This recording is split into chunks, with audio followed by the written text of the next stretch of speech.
This is Mark Campbell and Ask the Coach. The dilemma we're presented with this week comes in a letter from a chief of surgery at a large academic medical center.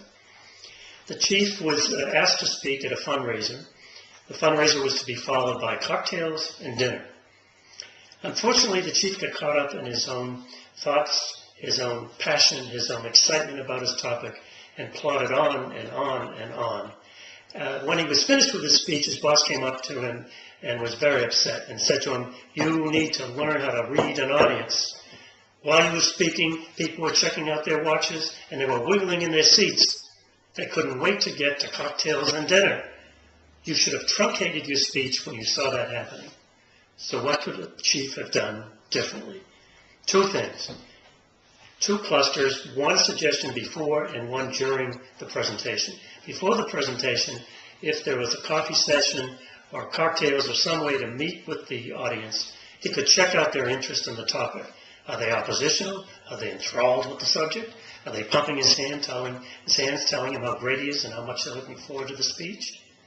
The next thing he should do is to have a shorter version of the speech.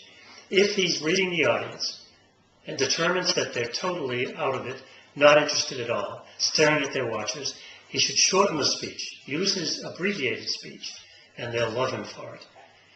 He also should ask a friend in the audience to check his watch, let him know when he's 5 minutes from the end of the speech, and then he will know that it's time to be wrapping up. So what to do during the speech? It's critical to be reading the body language, the facial expressions, and the attitudes of the people in the audience, and not to be caught up in our great speech. Once you do that and you start to read the audience, you can make adjustments. You can ask questions of the audience if they seem drowsy. You can ask direct questions. You can ask open-ended questions. You can also tell a story that you've well rehearsed that will be exciting, passionate, and get them excited. When all else fails, truncate the speech. So we have techniques for before. We have techniques for during the presentation.